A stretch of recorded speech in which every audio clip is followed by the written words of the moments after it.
Dengan demikian, tiap-tiap manusia kepunyaan Allah diperlengkapi untuk setiap perbuatan baik.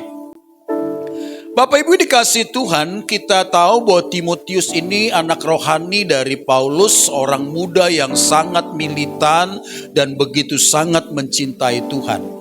Paulus sangat mengasihi Timotius karena Timotius ini adalah seorang yang betul-betul bisa dipercaya bagi tugas pelayanan yang diembannya. Nah, tetapi Paulus berkata begini, engkau telah mengikuti ajaranku, cara hidupku, pendirianku, imanku, dan seterusnya. Dan dikatakan, engkau telah ikut menderita penganiayaan. Jadi, pada konteks di mana ayat ini, perikop ini disampaikan, orang-orang Kristen yang beribadah kepada Allah adalah mereka yang akan mengalami penganiayaan. Masih ingat orang Kristen mula-mula itu ketika dia mempertahankan imannya untuk tetap percaya kepada Kristus, nyawa menjadi taruhannya. Mereka bisa dimasukkan ke dalam gelanggang diadu dengan binatang buas. Mereka bisa ditangkap hidup-hidup dan dijadikan obor yang menyala-nyala. Tetapi keadaan itu tidak membuat mereka takut dan meninggalkan Tuhan. Paulus memberikan nasihat kepada anak rohaninya yang masih muda ini untuk tidak takut terhadap apapun juga. Sekalipun dikatakan memang setiap orang yang mau hidup beribadah, yang mau taat dan melayani Tuhan akan menderita aniaya. Selain karena pendengaran akan firman Kristus, masih ingat ya, iman itu timbul oleh karena pendengaran akan firman-Nya.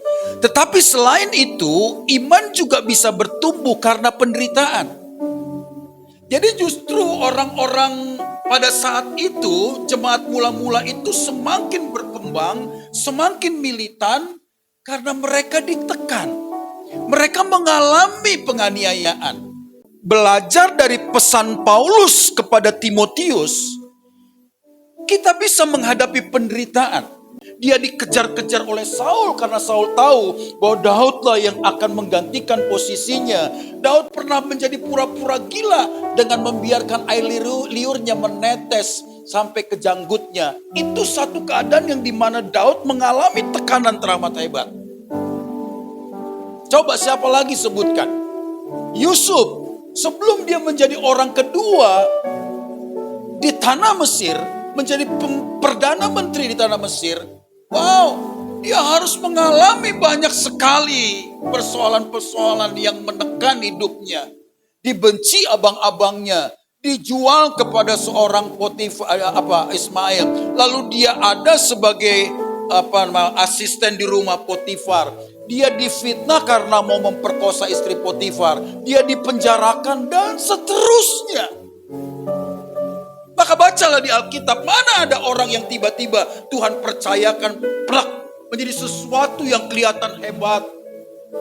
Tuhan mengizinkan mereka untuk diproses dalam penderitaan. Jadi penderitaan cara Tuhan untuk membawa kita untuk bisa dipercayainya. Tetapi percayalah, Tuhan sanggup melepaskan semuanya. Maka kekristenan dan pelayanan tidak menjamin bahwa kita tidak mengalami pergumulan hidup. Kalau kekristenan dan pelayanan itu menjamin kita tidak menghadapi persoalan, saya bisa pastikan semua orang menjadi Kristen. Karena orang itu gak peduli agama apa, yang penting mereka ingin supaya hidupnya terbebas dari persoalan, terlepas dari tekanan hidup. Mereka bisa menjadi orang-orang yang mengalami kebahagiaan, damai, dan seterusnya. Gak peduli dengan agama apapun itu. Tetapi kenyataannya tidak satu agama pun yang menjamin orang bisa lepas dari semua itu, termasuk kekristenan. Justru kekristenan lebih ekstrim lagi. Kalau engkau mengikut aku, pikulah salibmu. Nah, loh. Baru ngikut saja Yesus sudah bilang begini. Tinggalkan semuanya. Kalau ada hartamu, juallah dan ikutlah aku. Waktu ikut Yesus dikatakan apa? Burung punya sarang. Anak manusia tidak punya tempat meletakkan kepalanya. Lebih repot lagi. Kita ngikuti seorang yang tidak punya apapun. Kalau saya seorang kaya konglomerat, saya bilang begini, Pak Aritonang ikut saya. Saya yakin 100% dia segera masukin bajunya ke koper dan ikut saya. Karena dia tahu saya pasti bisa menjamin uang duit saya nggak berseri. Tapi kalau saya yang ngajak kalian, ayo siapkan semuanya, ikut saya, mau kemana? Kita mau ke Amerika. Amerika, cicilan mobil aja nggak jelas. Ya kan? Nah, Yesus mengajak kita dan tidak memberikan pengharapan apa-apa. Coba, tidak memberikan apa-apa.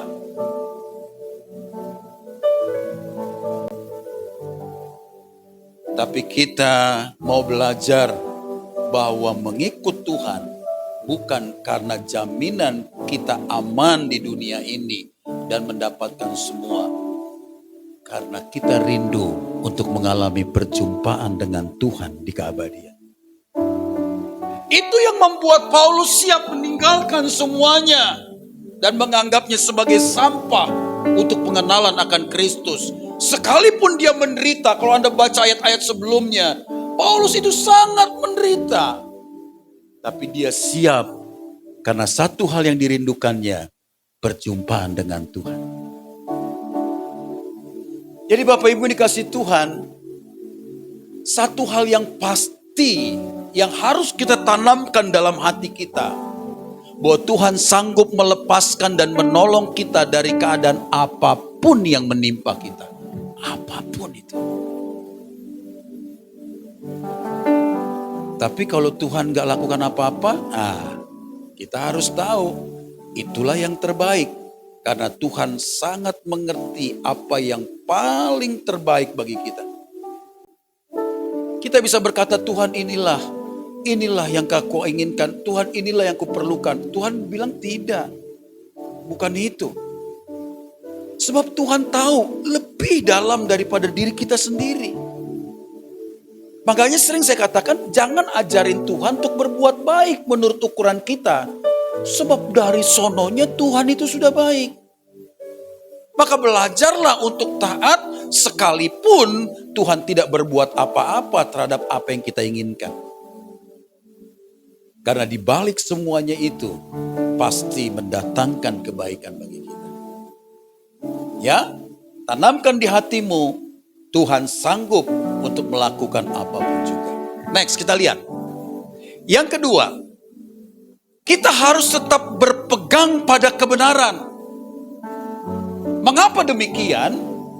Penderitaan biasanya menawarkan seseorang itu untuk melakukan jalan pintas. Jalan pintas apa itu? Manusia itu adalah, apalagi orang-orang modern seperti kita, ini sudah dikondisikan menjadi orang yang serba ingin instan. Makanya segala sesuatu kan diciptakan untuk kebutuhan yang instan itu. Ada mie instan, apalagi ada kuliah instan. Cuma 1,5 tahun jadi MTH. Apalagi pengen kawin instan. Makanya ada aplikasi biro-biro jodoh gitu kan. Itu kan dalam rangka semuanya supaya serba cepat. Ingin kaya instan. Makanya pada pergilah ke Pusuk Buhit. Anda kalau pergi ke Pusuk Buhit, itu yang datang bukan orang gak terpelajar. Orang-orang kampung yang beloon yang gak ngerti apa-apa. Para jenderal pun ke situ. Tuh. Karena memang kita harus sadar, iblis bisa bikin kita kaya. Iblis bisa bikin kita sembuh. Iblis bisa bikin kita apa yang kita mau. Tapi dengar baik-baik, setan tidak mungkin memberi sesuatu gratisan. Dia pasti punya harga yang mahal sebagai tumbal untuk apa yang diberikan. Hati-hati. Jangan ngambil jalan instan. Manusia modern semua serba ingin instan. Cuman satu yang gak mau instan, mati. Ada yang mau mati instan? Majulah ke depan. Saya ini spesialis pencabut nyawa loh. Karena setiap saya berdoa orang mati bisa mati beneran. Bener. Gak ada yang mau. Sampai Pak Malo waktu sakit dia batuk-batuk paru-parunya, saya mau doain pegang, Pak tapi saya jangan mati ya. Ya. Berarti saya sudah sempat dicap sebagai pendeta pencabut nyawa. Tanya Pak Malau, mau saya pegang dadanya Pak, tapi saya jangan mati ya Pak. Aman. Begitu, ya, nggak ada yang mau mati, nggak ada. Semua mau instan, semua apapun itu, tapi mati nggak mau instan. Nah orang yang menderita itu selalu ingin jalan pintas. Menderita karena persoalan uang, karena tekanan ekonomi, mau cari jalan pintas. Apa jalan pintasnya? Nah itu pergi ke pusat buhit misalkan. Main judi misalkan, berharap supaya bisa dapat uang banyak. Yang paling sangat-sangat ekstrim, jual diri misalkan. Itu kan jalan pintas. Tetapi itu jalan yang ditempuh adalah jalan yang membinasakan hidup. Nah Bapak Ibu, kita harus belajar untuk berpegang pada kebenaran. Pokoknya sesulit apapun hidup kita, bagaimanapun keadaannya, tetaplah berpegang pada iman kita kepada Kristus. Tapi saya udah berdoa 3 bulan, saya udah berdoa berbulan-bulan, tidak ada titik cerah, tidak ada jalan keluar. Tetaplah percaya. Saya pernah bilang begini, kalau kamu sakit, kamu sudah pergi ke dokter, kamu sudah berdoa, kamu sudah sungguh-sungguh menjaga semuanya baik, tetap sakit, percayalah kepada Kristus. Tapi nggak sembuh-sembuh.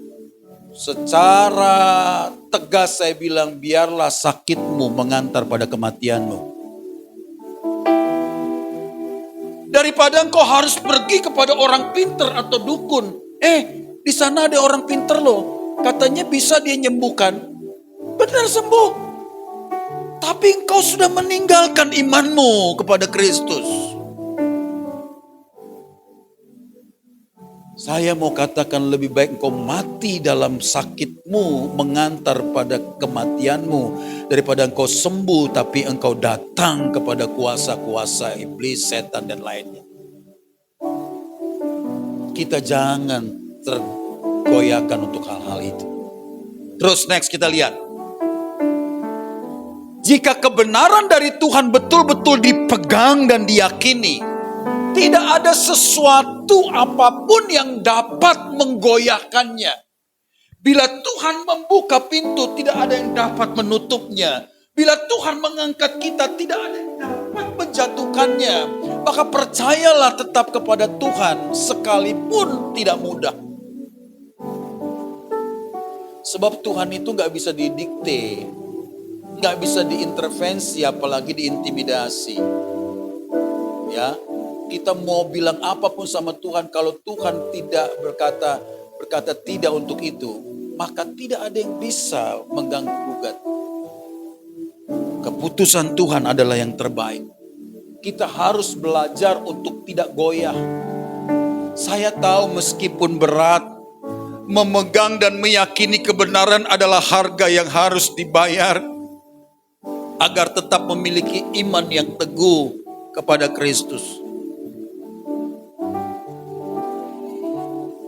Saya ngomong gini kan bukan cuma sekedar ngomong, Bapak Ibu. Saya ini kan orang yang sudah dihabisin Tuhan, dalam tanda petik sudah dicabik-cabik Tuhan. Sampai tidak ada sedikit pun kebanggaan dalam hidup saya.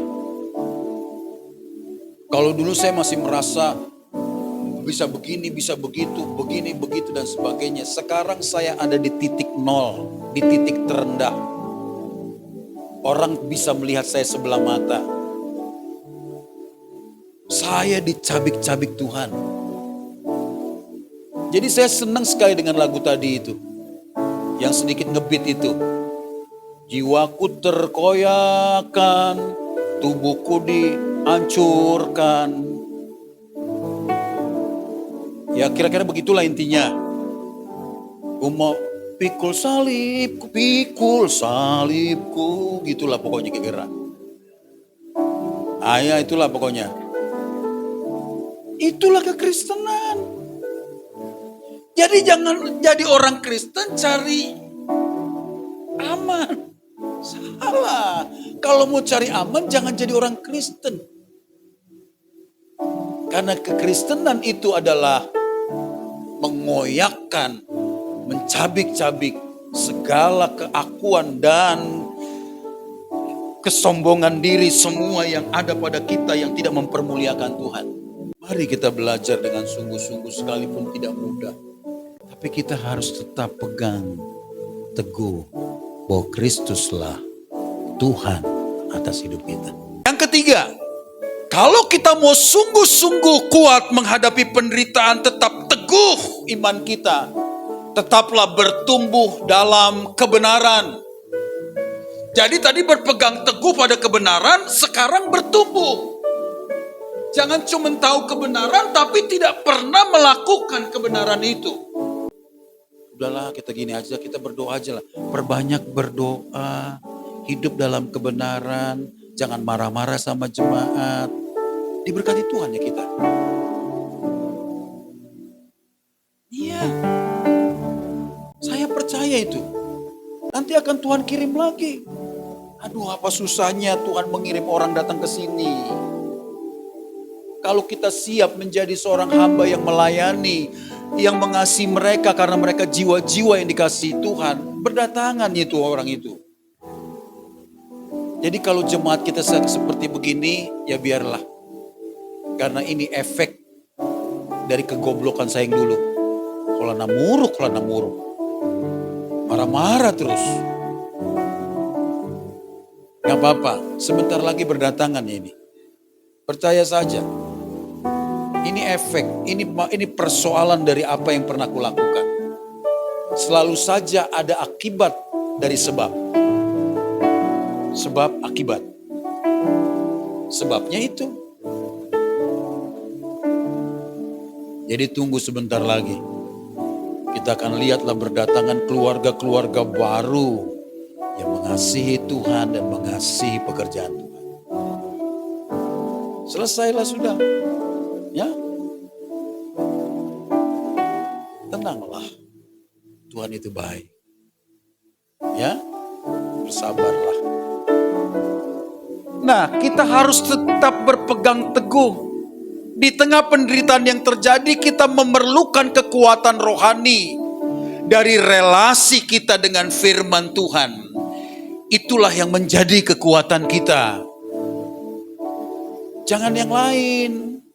Biar firman Tuhan ini, tadi kan dikatakan, karena firman Tuhan ini mengajar kita, mengingatkan kita, apalagi membawa kita pada kebenaran. Dibaca nggak itu yang saya kirim tiap hari?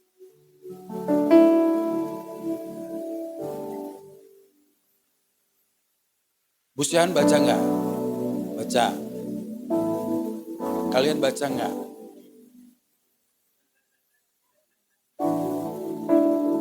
Jangan tiap hari saya susunin, tiap hari saya kirimin, berangin lalu saja begitu. Saya rindu semua kita bertumbuh dalam Tuhan. Amin. Tiap minggu nanti tiap hari ku kiriminnya itu. Kenapa harus ada ayat hafalan? Supaya nanti ketika kamu menghadapi pencobaan, penderitaan, kita punya kekuatan firman. Itu relasi kita dengan firman.